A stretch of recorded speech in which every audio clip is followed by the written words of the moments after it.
Pedimos acabar no el tiempo programado. Ahí va. Con el tiempo, el tratamiento y la mortalidad de la sepsis está directamente relacionado. Y pues ya se han hecho estudios en los que cuando las personas acuden de manera tardía a la atención médica, tienen un peor desenlace, ¿no? Con mayor mortalidad.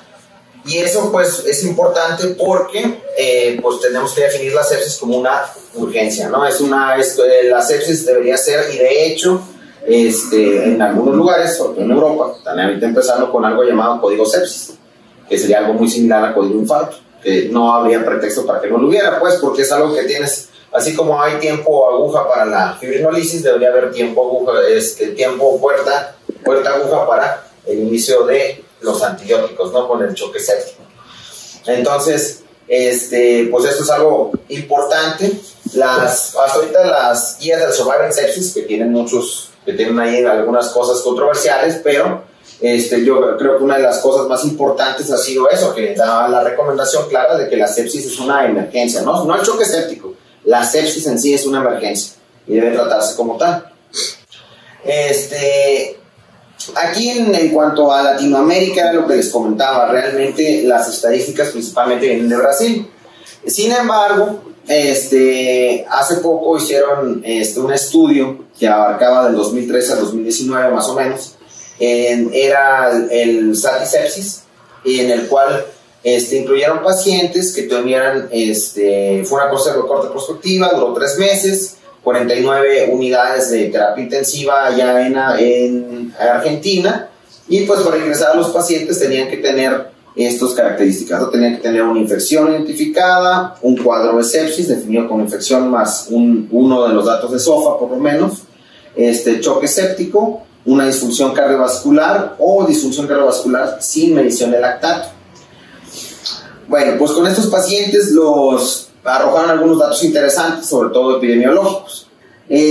Los pacientes, obviamente, que requirieron más vasopresores, pues son los que estaban más graves, fueron los que tuvieron mayor mortalidad. Eso pues no fue ninguna sorpresa. Sin embargo, fue muy importante lo que fue la diferencia entre la medicina pública y la privada. Pues en Argentina, como en casi toda Latinoamérica, la atención médica está fragmentada. Y entonces, pues la población que se atiende en ambos sectores, pues es muy diferente, igual que el tipo de atención que se le da.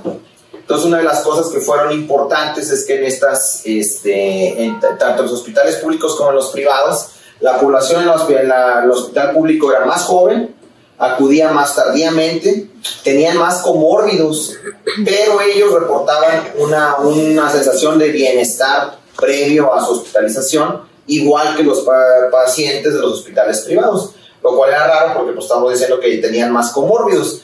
Pues realmente es que tenían comórbidos o no detectados o maltratados. Era el típico diabético que le habían dicho que tenía diabetes alguna vez y que nunca le dio seguimiento, ¿no? Entonces, pues todo eso tenía un desenlace o una repercusión en el desenlace que presentaban estos pacientes. Igualmente, algo muy importante era que estos pacientes tenían una admisión más tardía a la terapia intensiva, los pacientes de la medicina pública, obviamente retrasando todo su tratamiento y su manejo, y eran pacientes que habían devuelto a casa en más de una ocasión con el mismo cuadro infeccioso. Pues el paciente había llegado con un cuadro séptico, no se había detectado en el primer nivel y los habían regresado a casa. Entonces, pues no es bueno extrapolar, pero es muy probable ante la falta de evidencia que tenemos y bueno, por la experiencia que tenemos todos en el sistema de salud, que los resultados sean muy, muy probables, ¿no? Entonces, pues también muy probablemente sean muy similares a los de México. Pues obviamente todos los pacientes de la medicina pública pues tenían un Apache y un SOFA mayor y tuvieron tuvieron microorganismos multidrogoresistentes, ¿no? Más comúnmente que los pacientes que venían de unidades que fueron atendidos en hospitales privados. Entonces, pues eso realmente nos habla de la importancia que tiene la diferencia tanto de poder económico como de educativo. Y este estudio es todo interesante porque esta es la evolución en Brasil.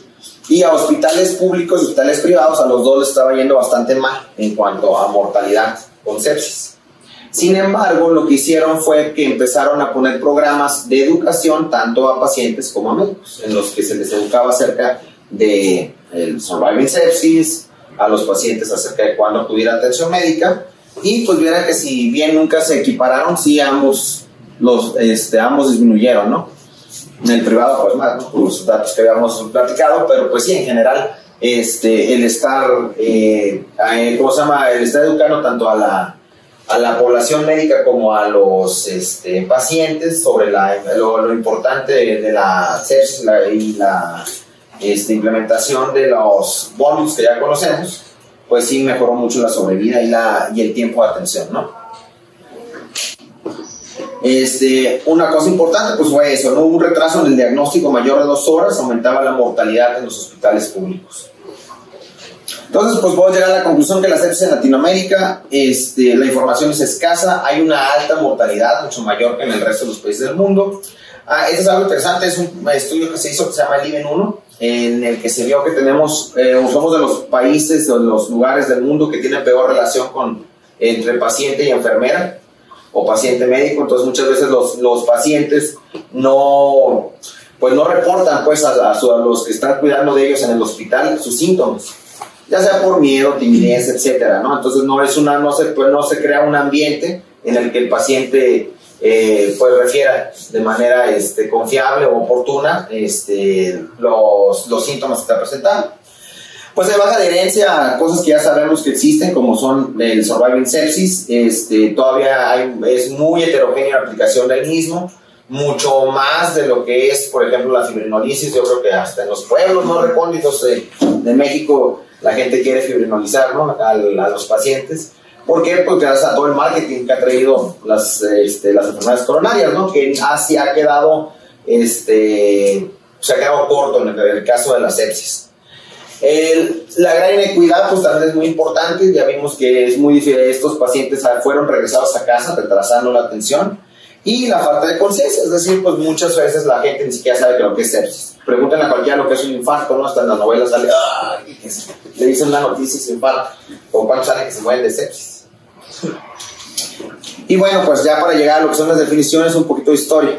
Entonces, Homero, el poeta, no el Homero Simpson, es el primero en mencionar en los poemas de la Ilíada y la Odisea el término de sepsis, que viene de la palabra sepo o serpu, que significa me pudro, o la pudrición.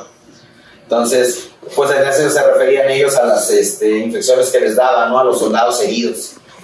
Ya después tenemos que Hipócrates también lo menciona, ya ubica la sepsis, él la relaciona con un proceso que inicia en el colon y que va esparciéndose por el resto del cuerpo y lleva a la muerte, ¿no? Va descomponiendo los tejidos. Entonces no andaban tan perdidos, ¿no? A pesar de que estaban casi 2000 años en el pasado, ya más o menos tenían ahí una idea. Y vamos a ver que alrededor de la historia de la sepsis hemos estado arañando la verdad, pero nunca llegamos a lo exacto, y eso no está tan lejano como estamos actualmente. En cuanto a Galeno, pues Galeno sabemos que influyó la medicina durante muchos siglos. Después de él no hubo muchos avances, pero ya Galeno sabía que el drenar un absceso mejoraba la evolución de la herida y que era importante para evitar que la persona tuviera un empeoramiento. Y él fue el primero en utilizar lo que llamaba la apoteca, su colección de medicamentos y hierbas para tratar estas infecciones, ¿no? Lo cual sabemos que son infecciosas.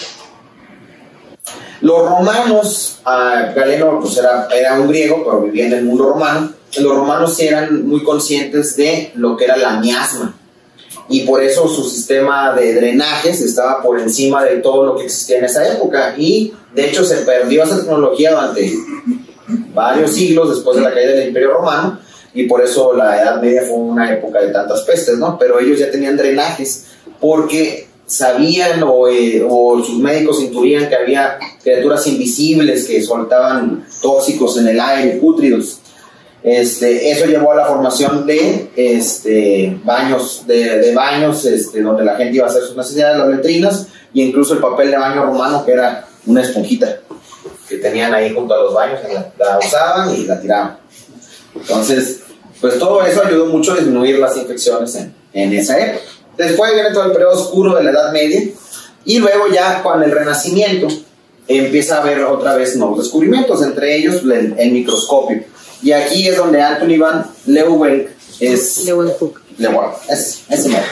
se pone a observar cosas en su microscopio y descubre ciertas cosillas que les llama animáculos, porque no eran animales, dices, unas bolitas ahí medio raras y unas líneas, entonces las dibuja, pero él deduce que pues esas cositas pueden tener algo que ver con las enfermedades, pero no sabía realmente mucho al respecto hasta que llegamos casi al siglo XIX.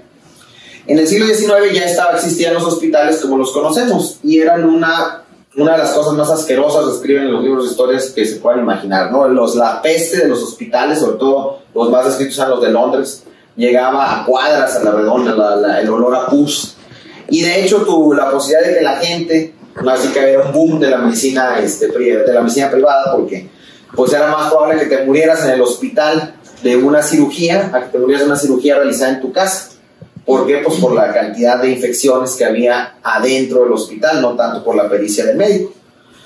Y había dos teorías, ¿no? La teoría del contagio, que explicaba que también esas cosas invisibles que había por ahí en el aire, de persona a persona, se pegaban y provocaban las infecciones, lo que explicaba algunos tipos de infecciones, pero otros que no eran tan explicables como el cólera, pues no sabían cómo eran. Entonces estaba la teoría que se oponía a la teoría del contagio, que era la teoría de la pitogénesis, que es lo que decía que el miasma, así más o menos como lo que pensaban los romanos, el miasma, el mal olor, la putrefacción que había en el aire, era lo que ocasionaba las infecciones.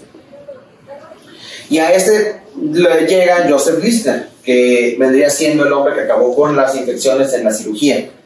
Y él, basado en los descubrimientos de Pasteur, empieza a pensar que a lo mejor sí hay unos microorganismos que no pueden ver y que hay forma de matarlos. Entonces empieza a crear antisépticos, con lo cual disminuye muchísimo la mortalidad. Es una historia muy dramática e interesante, porque su hermana le dio cáncer de seno, que se consideraba que la amputación del seno era pues una cirugía casi imposible que no se muriera de la misma por infección. Y él la opera en casa, esterilizando todo con un esterilizante que él mismo hizo, y pues su hermana vive otros 3 años, ¿no? Hasta que murió de las metástasis, pero no murió de sepsis. Y luego se hizo muy famoso él cuando operó a la reina, también una cirugía que se pensaba que era imposible que se realizara sin que se infectara, y la reina no se infectó, no se murió, y pues eso hizo que le empezara a poner atención en todo el mundo acerca de la posibilidad de que la teoría del contagio y que las bacterias presentes en los lugares médicos eran las causantes de las enfermedades. Y ya posteriormente pues tenemos que en la Segunda Guerra Mundial, justamente cuando está empezando, aparece este hombre que es Alexander Fleming, con el descubrimiento de la penicilina, que sabemos todos cómo fue la historia, ¿no? Que llegó un sándwich con hongos y que destruyó sus cultivos. Y posteriormente, en base a esos estudios, pues Ernest Chain y Howard Florey aíslan la penicilina y encuentran la manera de desarrollarla de manera masiva. Y con eso justamente empieza la producción de antibióticos como los conocemos a la fecha, entre ellos la streptomicina, y pues salvan la vida de muchos soldados durante la Segunda Guerra Mundial. Las endotoxinas se descubren más o menos al mismo tiempo que en la época de Lister, pues sobre todo porque no se podían explicar el cólera, ¿no? Porque muchas veces ya habían aislado a la bacteria del cólera, pero se la ponían a un animalito, y de todas maneras, aunque la bacteria estuviera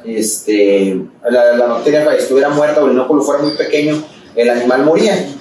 Y no se explicaban por qué, hasta que entonces se les ocurrió que este animal producía una sustancia ajena a su cuerpo, o que estaba en el interior de su cuerpo, que provocaba los síntomas de la infección. Y en cuanto al choque séptico, tuvo su boom. Ya realmente se sabía que la gente que tenía infecciones se podía poner muy mala, sobre todo con la hipotensión, y la hipotensión es el preámbulo a la muerte. Pero realmente tiene el boom en los años 60, cuando Weil y Shubin hacen ya una clasificación, que es la que todos conocemos, acerca de los estados de choque.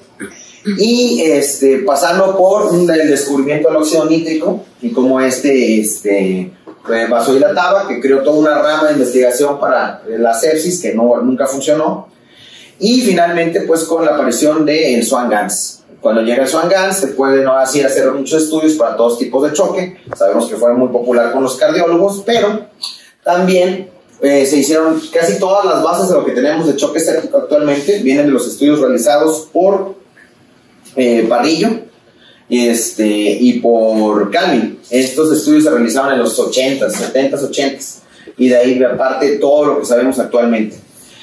Y finalmente, después de todo esto, no teníamos una definición concreta de sepsis, cada quien tenía sus propias definiciones. Entonces, en el 91 se hace el primer consenso para definir lo que era la sepsis.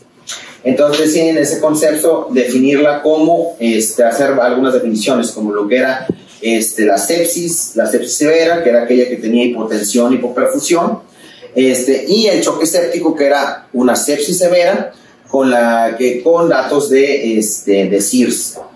Y el problema con esta definición es que el SIRS era demasiado sensible. Entonces, pues todo bajo la definición del SIRS era, pues cualquiera que tuviera una infección de garganta tenía sepsis, ¿no? Entonces era muy difícil realmente precisarlo. Entonces, ante estos problemas se vuelve a hacer otro consenso.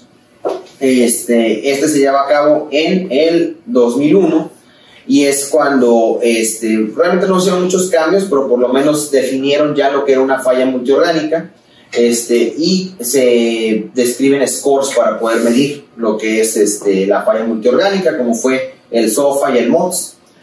Y en el 2014 se vuelve a hacer una nueva reunión para ahora sí tratar de corregir los errores de las reuniones pasadas. Miren, que este es el problema con sepsis 2. Como metieron metieron datos de hipoperfusión y disfunción orgánica, pues era muy poco práctico porque era una lista interminable de cosas para poder clasificar si tenía sepsis o choque séptico. Entonces, pues lo simplificaron. Aquí está lo que les mencionaba. También sacaron ese concepto del PIRO, que era que el paciente tuviera predisposición, infección primaria, respuesta del huésped y la respuesta orgánica a la disfunción. Entonces ya vemos que todos esos conceptos ya se estaban manejando. Finalmente en el sepsis 3 ya se identifica lo que es tiene que haber una infección, una disfunción orgánica local sin respuesta sistémica desregulada. La disfunción orgánica potencialmente mortal causada por una respuesta desregulada del huésped a la infección, esa es la definición que se da como sepsis y es con la que trabajamos actualmente. Ahora, el choque séptico lo definen ellos como una subcategoría de la sepsis en las que hay una normalidad metabólica y circulatoria subyacente lo suficientemente severa para llevar a aumentar la mortalidad. Y bueno, pues se crean estos scores. El más famoso pues es el SOFA, relativamente práctico, más fácil de llevar a cabo. Una de las cosas criticadas de esta reunión pues fue la creación del QSOFA, que en su momento pues era muy usado, ¿no? Era una forma rapidísima de saber si alguien que tenías enfrente tenía sepsis, ¿no? No necesitaba mucho más que una oreja, preguntarle su nombre y dónde estaba, a ver si no estaba confundido, y y para tomar la presión, ¿no? Entonces, como decía un maestro, pues si no puedes tomar un QSOFA al paciente, pues cierra el hospital, ¿no? No tienes nada. Y pues los variables del SOFA, ¿no? Pues que ya sabemos que son básicamente formas de medir las disfunciones orgánicas, como es el PAFI, la escala de Glasgow, la presión arterial media, el hecho de que requiere vasopresores, bilirrubina, conteo plaquetario. Y aquí está la clasificación de SOFA, que ya la conocemos.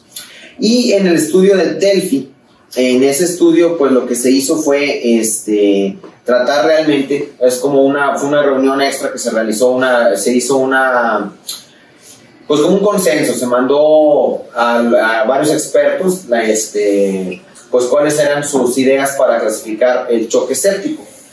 Y de ahí es donde sale la definición que se dio acá a conocer en ese momento. Y se pues menciona como choque séptico, lo da o ponen como las cosas para determinar el choque séptico. El uso de un vasopresor para mantener una presión arterial media mayor a 65, lactato mayor a 2 milimoles por litro. Y eso del lactato fue algo un poco controversial, porque había, si ven ustedes, en ese entonces había varias definiciones de choque séptico y muchas de ellas ni siquiera tenían el lactato. Entonces, el lactato, como ya sabemos, pues es muchas veces ni siquiera está relacionado. Nosotros queremos pensar que el lactato, a lo mejor, entre más alto está el lactato, es porque mi paciente no está mejorando, pero hay otras cosas, ¿no?, que pueden elevarte el lactato, o puede tener el paciente de deficiencias, problemas hepáticos que hagan que no depure ese lactato. Entonces, a lo mejor ese lactato estaba, no está bajando, no porque tu paciente siga grave, ¿no?, sino porque simplemente no lo está depurando a una velocidad normal. Entonces era controversial el lactato, ¿no? También sabemos que el lactato muchas veces no es puramente dañino, puede servir de sustrato para el metabolismo celular, etcétera, etcétera. Sin embargo, sí el lactato se relacionaba mucho con pronóstico. Entonces, en este contexto, los pacientes que tenían lactato alto, pues tenían una mayor mortalidad de una sensibilidad bastante alta. Entonces, pues eso fue lo que apoyó a la inclusión del lactato en esta definición. Entonces, pues ya tenemos cómo quedaban las definiciones, lo de sepsis que habíamos mencionado, la disfunción orgánica ante la presencia de la respuesta irregular del huésped ante la presencia de una infección, y la sepsis ya cuando tienes es un subtipo, el choque séptico es un subtipo de sepsis que presenta hipotensión y cuyas complicaciones pues pueden aumentar la mortalidad. Pues en cuanto al SOFA, pues se conoce desde el 98, o sea, fue creado un estudio prospectivo multicéntrico, y pues se vio que tenía una buena relación con la identificación de la falla orgánica en los pacientes. Tiene muchas ventajas, calcula cada 24 horas en teoría después de la admisión a la UCI, cada 48 horas a partir de entonces, y identificar a los pacientes que potencialmente tienen alto riesgo de muerte por infección. El CIRS, otra vez ante algunas dudas que surgieron de que no se estuviera capturando la suficiente cantidad de pacientes con sepsis, pues empezó otra vez a retomarse, a pesar de que se había descontinuado. Realmente no es malo, el problema con el CIRS es que puede ser muy sensible, pero poco específico, y hay muchas patologías que te pueden imitar datos de CIRS sin que estén relacionadas con la infección.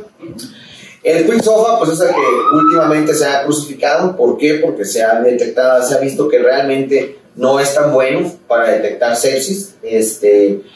No, de hecho ya los nuevos avances pues nos dicen que no debería utilizarse de forma única, ¿no? Decir, este paciente dice QuickSOFA, no tiene sepsis.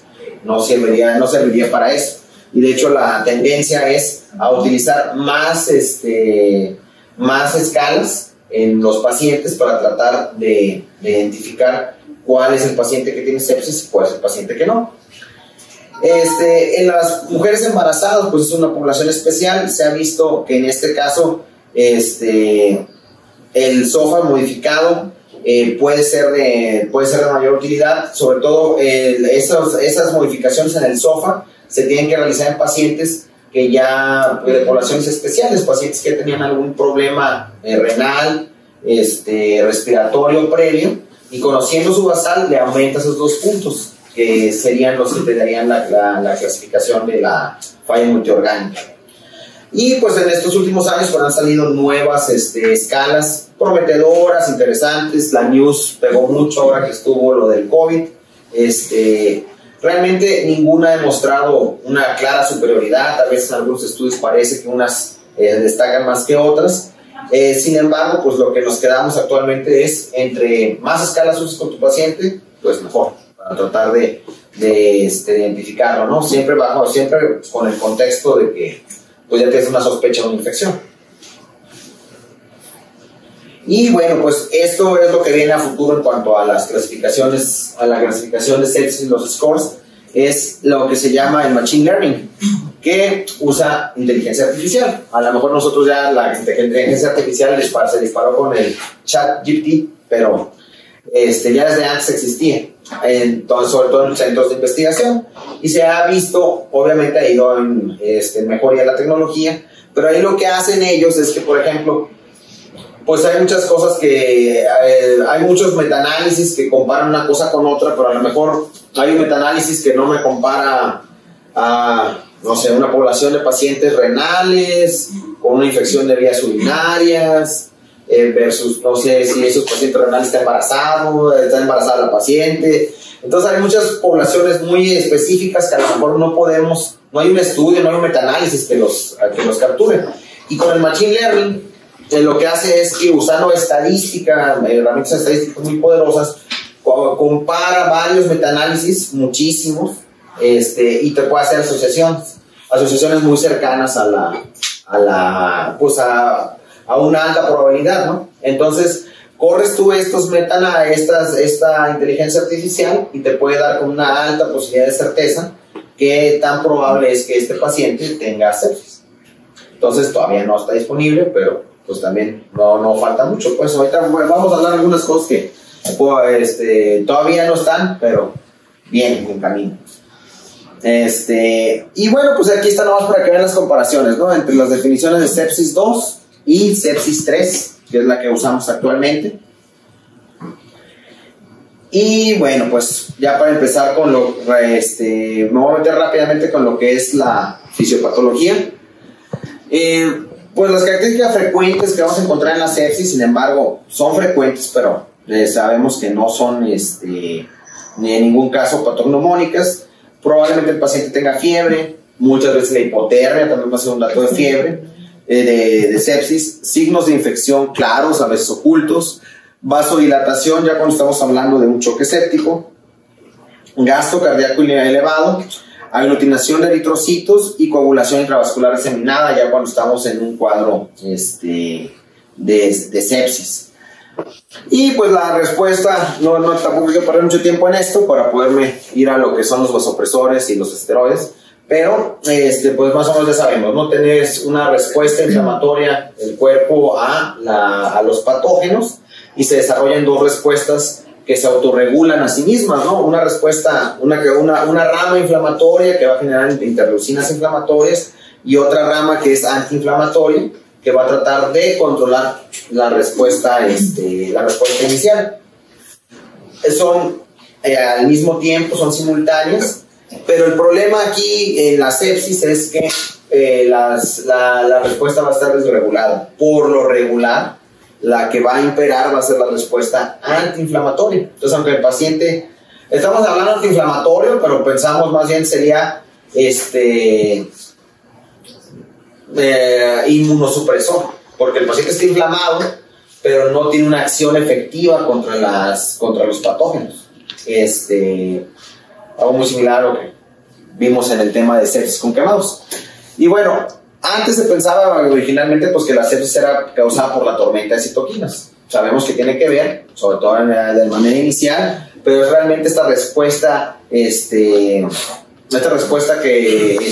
inmunosupresora la que realmente va a provocar que el organismo entre en una espiral que va a terminar en el choque séptico y la muerte.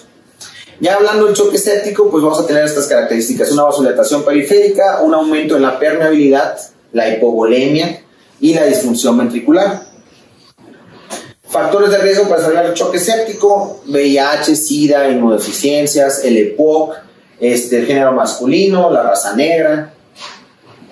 Y la vasodilatación periférica va a ser la pérdida de reactividad del músculo liso, va a haber un aumento del óxido nítrico. Sabemos que el óxido nítrico juega un papel muy importante, sin embargo, como les he dicho, hubo una rama que trató de investigar si podíamos bloquear el óxido nítrico, parar ahí la cadena de eventos, y sin embargo no, pues se tuvo que suspender porque les iba peor a los pacientes.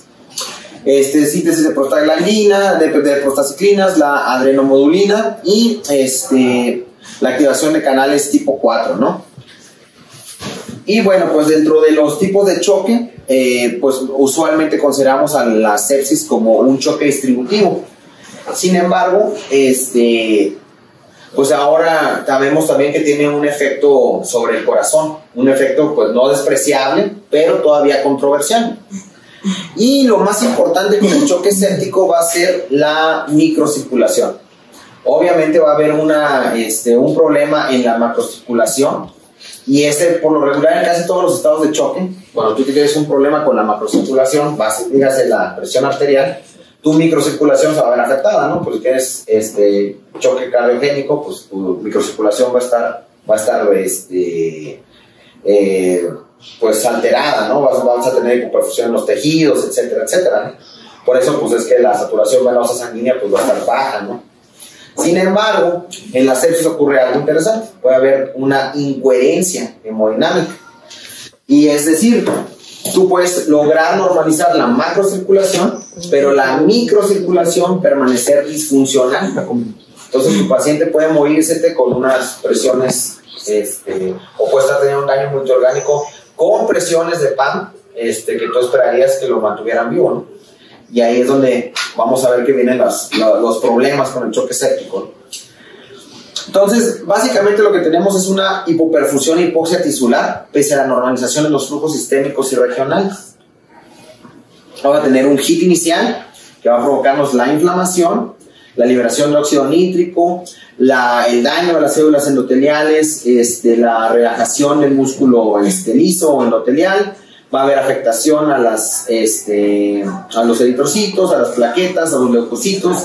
Todo esto va a llevarme a una disfunción microcirculatoria y a hipoxia tisular.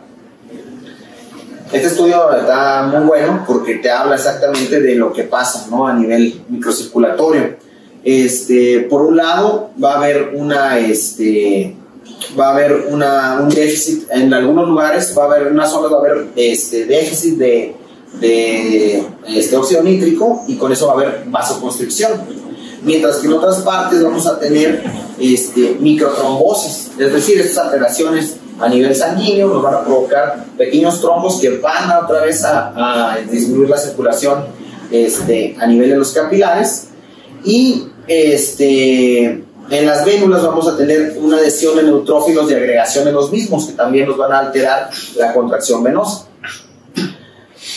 Y bueno, pues las características de la microcirculación en el shock séptico: vamos a tener un flujo detenido, un flujo intermitente, un flujo lento, y sobre todo, lo más importante, heterogéneo. ¿Qué quiere decir esto? Esto es, ven como unos vasos sí están corriendo bien, pero otros están parados. Entonces, esta heterogeneidad va a ser clave en la disfunción de la microcirculación de la sepsis. Ahora, el flujo microcirculatorio hiperdinámico, porque se ha dicho que el choque séptico inicialmente es hiperdinámico, tiene importancia porque si la sangre, el eritrocito, pasa demasiado rápido por el capilar, no da tiempo al intercambio gaseoso. Este modelo de pensar en el efecto de la velocidad de circulación del eritrocito en el capilar, pues nos ha llevado, pues es apoyado por Pinsky, ¿no? Que es uno de los fisiólogos, ¿no?, más importantes. Pues, amigazo. Sin embargo, realmente no hay mucha evidencia de que exista una hipercirculación, una circulación muy rápida de los eritrocitos, y que cause. Es un modelo más bien teórico. Entonces han hecho varios estudios, varios experimentos, y más bien lo único que han capturado es que o la microcirculación está normal o está disminuida. Y una de las causas por las que a veces se disminuye la circulación a nivel de los capilares es la hemodilución. Por tanto, ahí es una de las cosas que vamos a ver con lo de los fluidos, ¿no? Cuando tú sobrereanimas a un paciente y lo hemodiluyes, estás provocando que haya más tiempo entre que pasa un eritrocito y otro, ¿no? Porque está muy diluida la sangre. Y eso pues se ha correlacionado con mayor hipoxia tisular. En cuanto a la pérdida de la coherencia hemodinámica, pues es algo que también es muy característico de la sepsis. Vamos a tener pacientes en los que se logra unas metas de presión aparentemente de una buena perfusión, pero no logras mejorar la hipoxia tisular. Y una cosa interesante de esto es que bueno, sabemos que sí se mejoran los fluidos, con lo del uso de fluidos y vasopresores, mediante los vasopresores pues aumentas la presión, ¿no? O sea, mejorando la macrocirculación, sí mejoras la microcirculación, pero hasta cierto punto, porque en el paciente con sepsis llega el momento en que terminando la reanimación o logrando una reanimación adecuada, y eso adecuado pues muy variable o muy, está muy entredicho, puede desarrollar el paciente esta incoherencia hemodinámica. Y sabemos que diferentes tejidos reaccionan diferente y pueden tener diferentes disfunciones hemodinámicas. Entonces, por ejemplo, la mayor parte de los estudios sean de lo que es la disfunción capilar, se hacen en el tejido sublingual, ¿no? Por la facilidad que hay de tenerlo a la mano. Sin embargo, por ejemplo, se hizo un estudio en el que se vio lo que era los pacientes que tenían sepsis abdominal, pues se tenía acceso al estómago. Entonces, pues vieron si había alguna relación ahí entre la circulación sublingual al nivel de los capilares y la circulación en nivel del estómago. Y oh sorpresa, en el lugar donde estaba el foco séptico, es decir, a nivel abdominal, había buena circulación capilar de la sublingual, pero a nivel del intestino, no. Ahí estaba totalmente parado el flujo. Entonces, eso nos demuestra que pues hay tejidos que son más susceptibles a esta disfunción. Y yo creo que todos sabemos cuál va a ser el rey, ¿no? de los tejidos, el canario del cuerpo, ¿no? El tejido que más falla a nivel microcirculatorio o el más sensible, pues va a ser el riñón, ¿no? Entonces, cuando compararon la microcirculación renal incluso con la intestinal, pues vieron que la renal es más fácilmente afectada, más sensible y se relaciona más con el inicio de falla multiorgánica. Lo cual es importante porque también ya conocemos que una de nuestras principales ventanas de choque va a ser la oliguria. Ahora, la trombosis microvascular, lo que les mencionaba, ¿no? Como la sepsis afecta a varios niveles, pues nos va a provocar también alteraciones hemáticas. Esto va a provocar trombosis y esto va a ser una de las causas por las que se va a alterar la microcirculación. Y uno de los lugares donde tuvo esto mucho auge fuera con el COVID, que decían, no, el COVID no es una enfermedad respiratoria, es una enfermedad endotelial. Bueno, pues investigó mucho al respecto. Y realmente era una teoría, ¿no? Era un modelo, ¿no? Van a ver, hay muchos modelos. De hecho, muy probablemente los modelos actuales que tenemos están equivocados. Es muy, muy complejo lo que pasa con la sepsis. Pero, pues no, en realidad, no, cuando ya que empezaron a estudiar a los pacientes con COVID y su circulación, pues sí se vio que no tenían más trombos que otro paciente con sepsis, no tenían más, no había una menor circulación que con los pacientes con sepsis, pero lo que sí había era una gran densidad vascular. Muy probablemente, o lo que se ha pensado, ahora el nuevo modelo que hay alrededor de la sepsis por COVID, es que la hipoxia importante que presentan estos pacientes aumenta la densidad capilar, y esta misma densidad capilar, hagan de cuenta, ¿no? Entre más capilares estás generando, pues más apretados están, y eso va a provocar mayor disfunción microvascular. Y eso lo pongo nada más para que vean, pues cómo no, realmente es muy poco lo que sabemos, ¿no? Y no todas las sepsis son iguales, ¿no? Resulta que la sepsis por COVID es diferente a la sepsis por otros microorganismos, igual que la sepsis viral, pues muy probablemente sea muy distinta a la sepsis fúngica, ¿no? Y este cuadro pues, de sepsis nos va a afectar todos los órganos y todos los tejidos, dándonos alteraciones multisistémicas y las fallas que conocemos, ¿no? Las fallas multiorgánicas. Entonces, nada más para que recuerden esto, aunque el monitoreo hemodinámico esté normal, recuerden que hay un montón de factores endoteliales, las trombosis microvasculares, el aumento de la permeabilidad, efectos reológicos, chons funcionales, redistribución de los líquidos en el cuerpo, que nos van a llevar a la falla microcirculatoria, que finalmente es la causa de muerte en la sepsis. Entonces, hasta el momento, en lo que entendemos ahorita, la gente se muere de sepsis por una disfunción vascular. No se mueren por insuficiencia cardíaca, no se mueren por una disfunción vascular.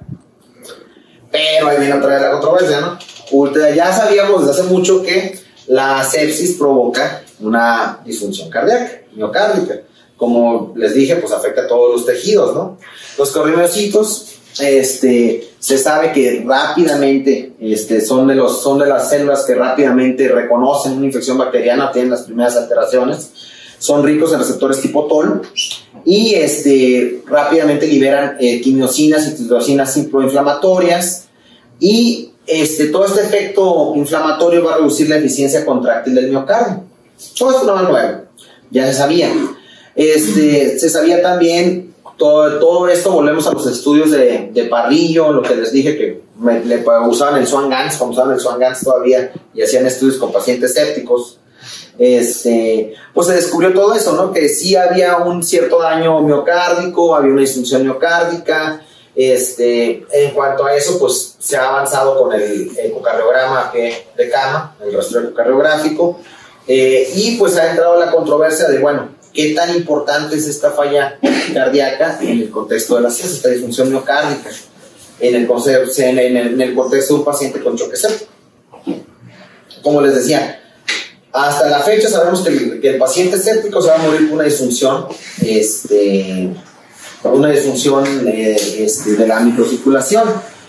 Sin embargo, sí hay una depresión miocárdica en el choque séptico.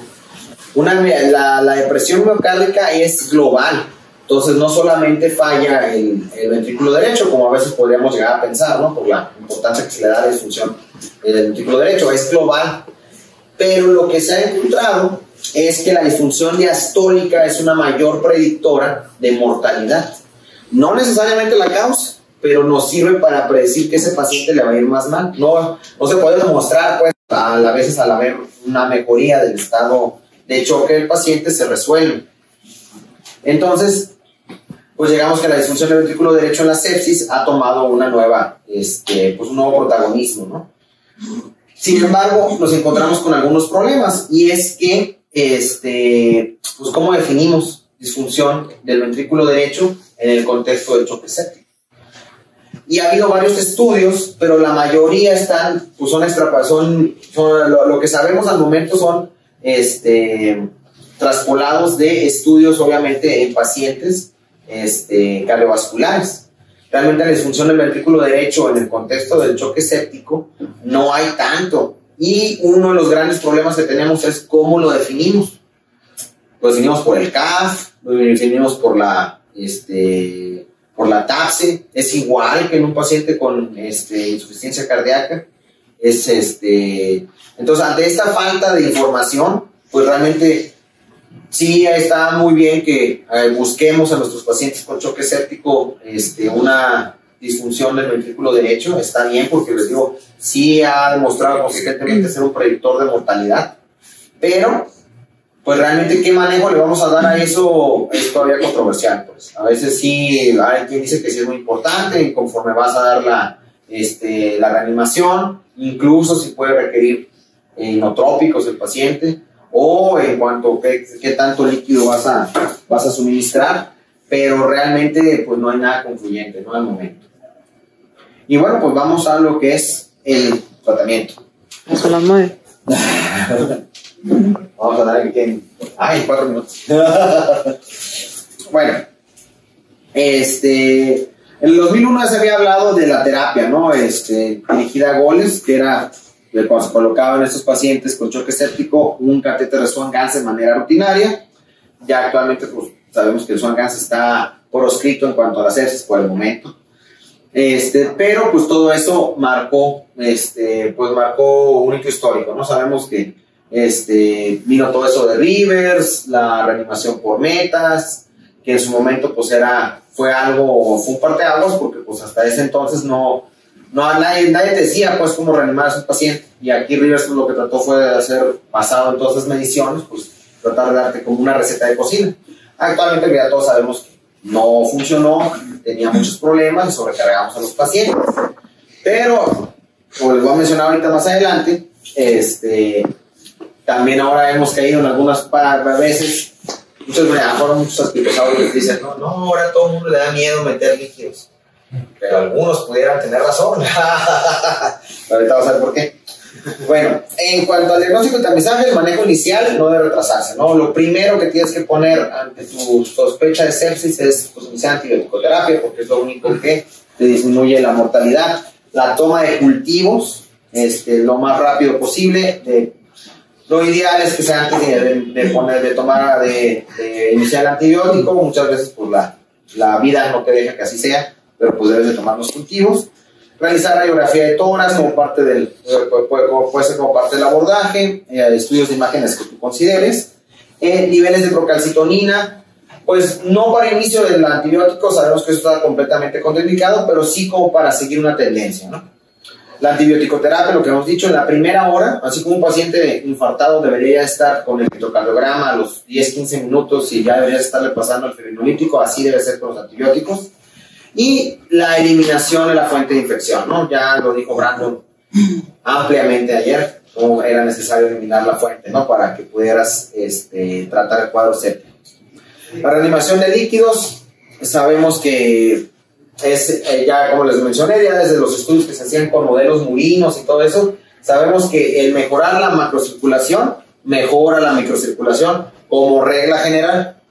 Entonces, si tú mejoras la macrocirculación con la reanimación de líquidos, y los más recomendados siguen siendo los cristaloides, pues vas a evitar las horas de hipotensión, vas a aumentar el gasto cardíaco, aumentas la PAM, combates la vasodilatación, y pues está la receta de cocina de Surviving Sepsis, ¿no? Los 30 mililitros kilogramo, muy vilipendiado, mucha gente es mucho, no sé qué, bla, bla, bla, ok, pero es una receta de cocina a nivel mundial, pues es para médicos en todos los niveles, ¿no? Entonces, de que antes no supieran qué hacer a que ahora le metieran 30 mililitros por kilo, pues es un buen inicio.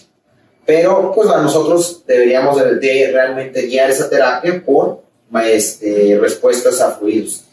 Ya ha habido muchas clases acerca del manejo de eso y todas las pruebas que hay de respuesta a fluido, pero lo que se recomienda actualmente, podrías iniciar ante un paciente séptico, no estaría mal iniciar con un mini bolo de 100 a 250 mililitros y de ahí partir.